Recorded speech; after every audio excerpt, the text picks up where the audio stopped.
আমাদের মতো মধ্যবিত্ত পরিবারের বউদের কিন্তু এভাবেই হিসেব করে সারাটা মাস চলতে হয়। হ্যালো এভরিওয়ান, আসসালামু আলাইকুম।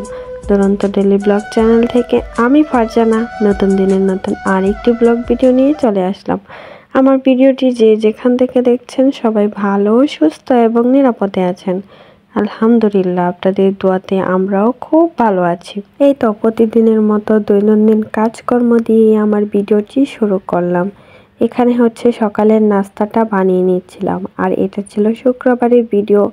আর শুক্রবারে তোমরা তো সবাই জানো কম বেশি আমি কিন্তু অনেক সময় খিচুড়িটা রান্না করে থাকি। আর আজকে এত বেশি ঠান্ডা পড়েছিল আর এত কুয়াশা, আর এই কুয়াশার মাঝে গরম গরম ভাপ তোলা খিচুড়ি হলে কিন্তু একদম জমে যায়। সেজন্য সকালবেলা ঘুম থেকে উঠেই হচ্ছে আমি এখানে খিচুড়ি রান্না করে নিচ্ছি, বোনা খিচুড়ি। আর বোনা খিচুড়ি কিন্তু আমার অনেক বেশি পছন্দ, আর তাহসানের বাবাও কিন্তু অনেক বেশি পছন্দ করে। সেজন্য কিন্তু বোনা খিচুড়িটাই আমাদের রুমে একটু বেশি করা হয়। বেশি পাতলাও না আর বেশি ঘনও না, এরকম টাইপের খিচুড়িটাই কিন্তু আমাদের রুমে বেশি খাওয়া হয়। তারপর এখানে আলু আর ডাল চাল দিয়ে হচ্ছে খিচুড়িটা রান্না করব। আগে আলুগুলো কষিয়ে তারপর হচ্ছে ডাল আর চালগুলো দিয়ে দিয়েছি। এই তো এখানে দেখো আমার খিচুড়িটা প্রায় হয়ে গেছে। যেহেতু আল্লা চাল দিয়ে খিচুড়িটা রান্না করছি সেজন্য হচ্ছে খুব তাড়াতাড়ি হয়ে গেছে। আর আল্লা চাল আর পোলাও চাল দিয়ে খিচুড়ি খেতে কিন্তু বেশ ভালো লাগে। তারপর হচ্ছে আমরা সবাই মিলে হচ্ছে সকালের নাস্তাটা করে নেব। আর তোমরা সবাই তো জানো আমার ছেলেকে কিন্তু সবসময় এভাবে করে খাবার দিয়ে থাকি, সাথে কিন্তু আমিও খেয়ে থাকি। সেজন্য আমরা দুজনের জন্য হচ্ছে এখানে প্লেটে বেড়ে নিচ্ছিলাম, আর তাহসানের বাবা ওই পাশে বসে খেয়ে নিচ্ছিল। সেটা তোমাদেরকে দেখাইনি। আর গতকালকে শুটকির ভর্তা করেছিলাম, সেটাই কিন্তু রয়ে গেছিল। শুটকির ভর্তা দিয়ে এরকম গরম গরম খিচুড়ি খেতে বেশ ভালো লাগে। তারপর সকালের নাস্তা শেষ করে তাহসানের বাবা একটু বাজারে গিয়েছিল আমাদের মাছের বাজারটা করতে। আর আমরা সবাই কিন্তু জানো যে আমি এক মাসের বাজার একসাথে করে নিয়ে আসি। আর এইখানে মাত্র 2-2.5 কেজির মতো মাছ ছিল। এই মাছগুলো দিয়েই কিন্তু আমি পুরো এক মাসটা চালিয়ে নেব। আর এখানে এরকম ছোট ছোট টাইপের ইলিশ মাছ নিয়ে আসছিল, তার সাথে গুড়া মাছ মানে হচ্ছে চাপিলা, সাথে ট্যাংরা, এরকম গুড়া মাছ নিয়ে আসছিল। আর এই যে এখানে 2টা বড় সাইজের মাছ নিয়ে আসছিল, এটা 1.5 কেজি ওজনের 2টা মাছ ছিল। আর হচ্ছে এই মাছগুলো একদম তাজা ছিল। সকাল সকাল যেহেতু নিয়ে আসছে বাজার থেকে, সেজন্য হচ্ছে একদম তাজা মাছ নিয়ে আসছিল। আর তাজা মাছ কিন্তু খেতে অনেক বেশি মজা হয়ে থাকে। তারপর আর কি, এই তো এখানে মাছ কাটতে বসে গেলাম। শীতের মাঝে অনেক বেশি ঠান্ডা লাগছিল, এত বেশি ঠান্ডা পড়েছে 2 দিন ধরে, কি আর বলবো। এই ঠান্ডা নাকি আরো অনেক দিন পর থাকবে। তারপরে আর কি করার, গৃহিণীরা তো কাজ রেখে আর বসে থাকা যায় না বা আরামও করা যায় না, আমাদের কিন্তু কাজটা করতেই হয়। তারপর এখানে মাছগুলো আমি এভাবে করে কেটে নিচ্ছিলাম। এই যে মাছগুলো দেখছো, এই মাছগুলো দিয়েই কিন্তু পুরো এক মাস চালাবো। তোমরা তো অবশ্যই জানো যে আমি একবার মাছ কিনে আমি পুরো এক মাস চালিয়ে থাকি। সেজন্য আমাকে একটু বুঝে শুনেই কিন্তু মাছগুলো হিসেব করেই রাখতে হয়। আমরা যেহেতু মধ্যবিত্ত, আমাদের তো এত বেশি আয়ও নেই বা এত বেশি চাহিদা থাকতেও নেই। চাহিদা থাকলেও কিন্তু সেটা পূরণ করা সম্ভব নয়, কেননা আমরা মধ্যবিত্ত, আমাদের কিন্তু সীমিত আয়। সেটা দিয়েই কিন্তু সংসারটাকে সুন্দরভাবে চালিয়ে সেখান থেকে একটু একটু করে টাকাটা সঞ্চয় করে রাখতে হয়। আর টাকা যদি সঞ্চয় না করে রাখি ভবিষ্যতের জন্য, সেক্ষেত্রে দেখা যাবে আমাদের ভবিষ্যতে চলাটাই অনেক বেশি কষ্ট হয়ে যাবে। সেজন্য এভাবে হিসেব করেই কিন্তু আমাদের মতো মধ্যবিত্ত পরিবারের বউদের সংসারটাকে চালাতে হয়। আর এখানে যে 2-2.5 কেজির মতো মাছ নিয়ে আসছে, সেটা দিয়েই কিন্তু আমার পুরো 1 মাস অনায়াসেই চলে যাবে। আর দেখা যায় আমরা কিন্তু প্রতিদিনই মাছটা খাওয়া হয়, তারপরেও কিন্তু এই অল্প মাছ দিয়ে সুন্দরভাবে আমি পুরো মাসটা চালিয়ে নিতে পারবো। শুধুমাত্র একটু বুদ্ধির প্রয়োজন, এত বাইফুটানি করে কোনো লাভ নেই। যতটুকু আমার প্রয়োজন ততটুকুই কিন্তু আমি খেয়ে থাকি, এত বেশি খরচ করার চেষ্টাও করি না বা খরচ করতেও চাই না। সেজন্যই কিন্তু এই অল্প টাকার মাছ দিয়েই কিন্তু আমার পুরো 1 মাসটা চলে যাবে। তারপর মাছগুলোকে কেটে ধুয়ে পরিষ্কার করে নিয়েছি, সেটা আর তোমাদেরকে দেখাইনি। অফ ক্যামেরাতেই হচ্ছে আমি মাছগুলোকে ধুয়ে নিয়েছি। তারপর এখানে হচ্ছে পুরো 1 মাসের জন্য মাছের এভাবে করে আমি পোটলা করে রাখি। আমরা যেহেতু 3 জন মানুষ, আর তাহসান কিন্তু মাছটা তেমন একটা খায় না, সেজন্য হচ্ছে আমি আর তাহসানের বাবা একটু মাছটা খাওয়া হয়, সেজন্য এখানে 4টা করে হচ্ছে মাছটা রাখছিলাম। আমি কিন্তু সবসময় 4টা করে মাছটা রাখি বা এভাবে করে সবগুলো পোটলা মাছের করে নিয়েছে। এখন এগুলোকে ফ্রিজে সংরক্ষণ করে রাখবো। এই মাছগুলো দিয়েই মাশাআল্লাহ আমার 1 মাস কিন্তু অনায়াসেই চলে যাবে। তারপর এখানে মাছের 2টা মাথা, সাথে লেজ আর 2টা মাছ রেখে দিয়েছি। এগুলো আজকে রান্না করব সেজন্য। আর এরকম টাটকা মাছ রান্না করলে অনেক বেশি মজা হয়, সেজন্য ভাবলাম আজকে মাছেই শুধু রান্না করব। আর আগে যে মাছগুলো নিয়ে আসলাম সেগুলো থেকেও কিন্তু 3 পোটলা মাছ এখনো ফ্রিজে রয়ে গেছে। আমাদের রুমে কিন্তু মাত্র 1 বেলা মাছটা খাওয়া হয়, 3 বেলা কিন্তু মাছটা খেতে ভালো লাগে না। আর যদি একটু রাত্রে তরকারি থাকে তাহলে কিন্তু রাত্রে আর দুপুরেই কিন্তু মাছটা খাওয়া হয়। তারপর এখানে কিছু সবজি নিয়েছি দুপুরে রান্না করার জন্য। আজকে কিন্তু সবজিও নিয়ে আসছিল, সেটা আর তোমাদের সাথে শেয়ার করতে পারিনি। দেখা যায় এত কিছু শেয়ার করতে গেলে ভিডিওটা অনেক বেশি বড় হয়ে যায়, সেজন্য হচ্ছে অল্প কিছুই তোমাদের সাথে শেয়ার করেছি। আর যতটুকু রয়ে গেছে ততটুকু পরের ভিডিওতে অবশ্যই তোমাদের সাথে শেয়ার করব। তারপর এখানে হচ্ছে আমি লাউটা কেটে নিচ্ছিলাম।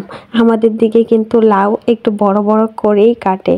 লাউ বড় বড় করে কেটে রান্না করলে দেখা যায় গলেও যায় না, আর লাউটা একদম বড় বড় থাকলে আমাদের কাছে খেতে কিন্তু ভালো লাগে। যারা নাকি ময়মনসিংহের আছো তারা কিন্তু অবশ্যই জানো, এরকম বড় বড় সাইজেরই কিন্তু লাউটা কেটে থাকে ময়মনসিংহের মানুষগুলো। আর আমার যেহেতু বাড়িও ময়মনসিংহ, আমি কিন্তু এভাবেই লাউটা কেটে থাকি। আর লাউয়ের তরকারি আমার সব থেকে বেশি পছন্দের একটা খাবার। কার কার আমার মতো লাউয়ের তরকারি খেতে পছন্দ করো অবশ্যই কমেন্টে জানিও। প্রতিদিনের মতো তোমাদের কাছে ছোট্ট একটা অনুরোধ করে নিচ্ছি, আমার প্রাণপ্রিয় আপু ভাইয়ারা আমার ভিডিওটি যারা যারা এখন পর্যন্ত দেখছো কিন্তু একটা লাইক দিতে ভুলে গেছো, প্লিজ একটা লাইক দিয়ে আমার ভিডিওটি সম্পূর্ণ দেখার অনুরোধ রইল। আর যারা আমার চ্যানেলটাকে নতুন ভিজিট করেছো প্লিজ চ্যানেলটাকে সাবস্ক্রাইব করে পাশে থাকার অনুরোধ রইল।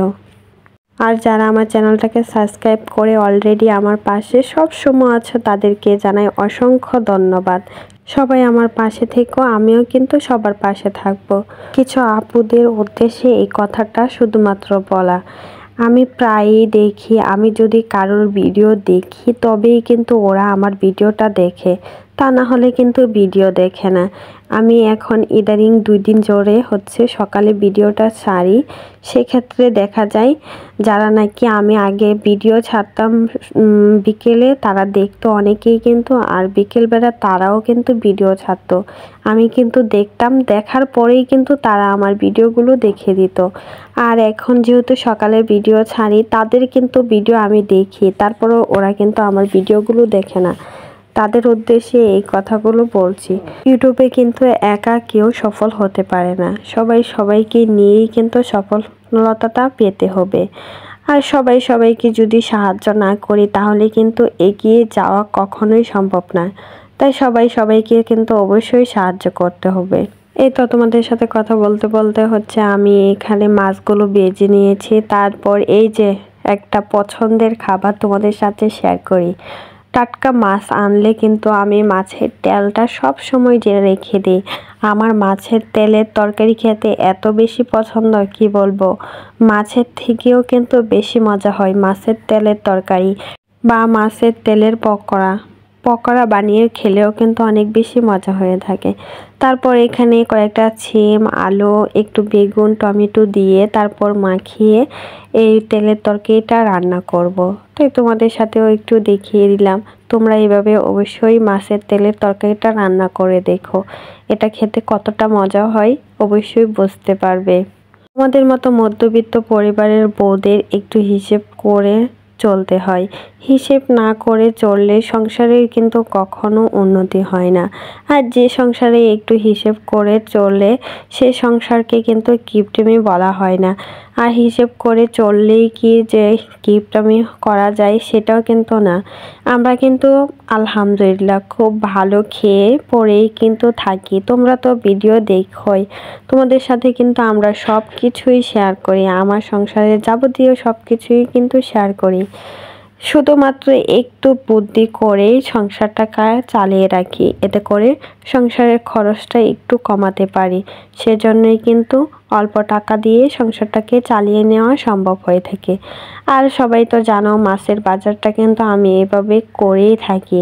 দুইটা ভিডিওতেও কিন্তু আমি তোমাদের সাথে শেয়ার করেছি কত টাকা দিয়ে মাছ কিনে থাকি বা কখন মাছের বাজারটা করে থাকি, যে এত অল্প টাকার মাঝেও এতগুলো মাছ কিনে নিয়ে আসতে পারি। তোমরা চাইলে ওই ভিডিওগুলো আমার দেখে নিতে পারো, তাহলে কিন্তু তোমাদের অনেক বেশি সুবিধা হবে। তারপর মাছ ভাজি সাথে তেলের তরকারি রান্না করে নিয়েছি। এখানে হচ্ছে লাউটা রান্না করব, তাই ভাবলাম তোমাদের সাথেও শেয়ার করি।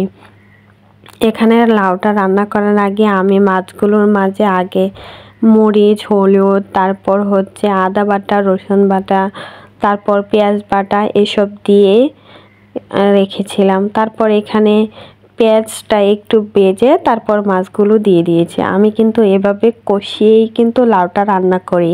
এই লাউটা আমি আমার শাশুড়ির কাছ থেকেই শিখেছি। আর আমার শাশুড়ির রান্না এত বেশি মজা, তবে ওনার মতো কিন্তু পারি না। যতটুকু পারি ততটুকুই কিন্তু আলহামদুলিল্লাহ। তাহসানের বাবা কিন্তু আমার রান্নার অনেক বেশি প্রশংসা করে। ওর কাছে নাকি অনেক বেশি ভালো লাগে আমার রান্নাটা। এই তো মাছগুলো কষিয়ে তারপর একটু ভেঙে লাউটা দিয়ে দিচ্ছি। আর এভাবে মাছটা একটু ভেঙে দিলে তাহলে লাউটার সাথে ভালোভাবে মিশে আর খেতে কিন্তু লাউয়ের তরকারি অনেক বেশি মজা হয়ে থাকে। আর এভাবে করেই কিন্তু আমি লাউয়ের তরকারিটা রান্না করে থাকি। আমাদের মতো মধ্যবিত্ত পরিবারের যদি একটু হিসাব করে সংসারটাকে চালাই তবেই কিন্তু আমরা অল্প টাকা দিয়ে সংসারটাকে সুন্দরভাবে চালিয়ে নিতে পারি বা চালিয়ে নেওয়াও যায়। শুধু একটু বুদ্ধি খাটিয়ে সংসারটাকে চালালে দেখা যায় কম টাকার মাঝেও সংসারটা সুন্দরভাবে চলে যায়, আর সেখান থেকেও কিন্তু টাকা জমানো সম্ভব হয়। আমি এভাবে মাছ মাংসের বাজার করি বলেই কিন্তু আমার সংসার খরচ থেকে কিছু টাকা হলেও সঞ্চয় করতে পারি। আর এভাবে করেই কিন্তু আমি সবসময় মাছ মাংসের বাজার করে থাকি। এই তো আজকের ভিডিওটা এই পর্যন্তই ছিল। সবাই ভালো থেকো, সুস্থ থেকো। আল্লাহ হাফেজ।